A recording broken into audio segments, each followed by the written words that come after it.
অনেক মানুষ এমন আছে নিজেকে মুত্তাকি মনে করে, অন্যকে তুচ্ছ ভাবে, যা সম্পূর্ণভাবে কোরআন হাদিস লঙ্ঘন করা।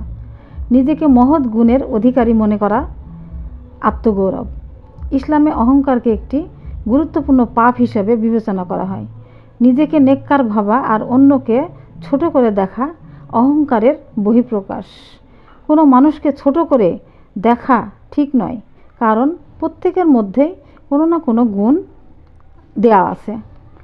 কোনো মানুষ অন্য মানুষকে পাপী বা জাহান্নামী ভাবা বা বলা উচিত না। যার যার আমল তার তার, কেউ কারো কর্মের জন্য দায়বদ্ধ নয়।